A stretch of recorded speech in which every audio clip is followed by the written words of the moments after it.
এতিমের প্রতি নবীজির ভালোবাসা। আমাদের প্রাণপ্রিয় নবীজি ছিলেন একেবারেই এতিম।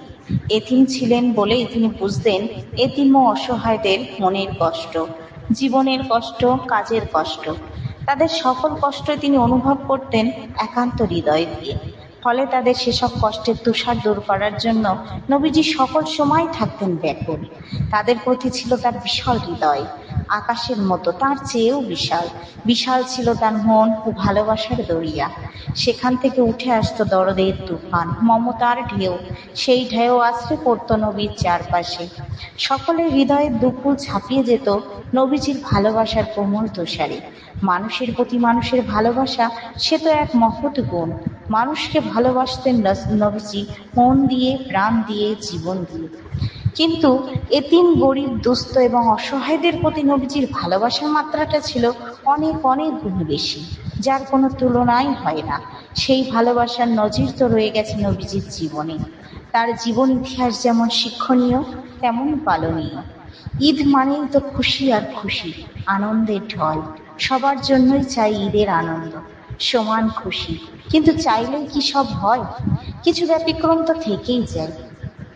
যেমন রসুলের সময় এক ঈদে নামাজ শেষে ঘরে ফিরছেন দয়ার নবীজি।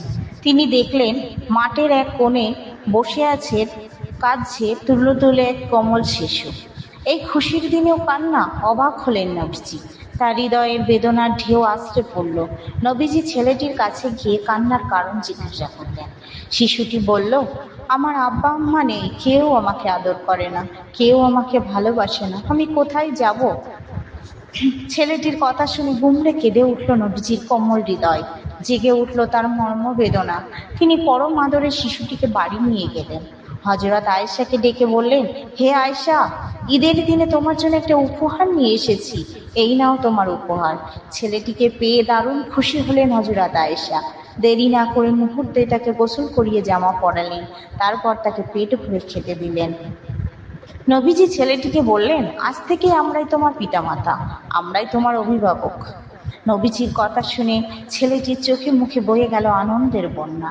এই ছিল এতিমের প্রতি নবীজির ভালোবাসার এক বিরল দৃষ্টান্ত। গল্পটি কেমন লাগলো কমেন্টে জানাবেন। সাবস্ক্রাইব করে পাশে থাকবেন, ভালো লাগলে শেয়ার করবেন।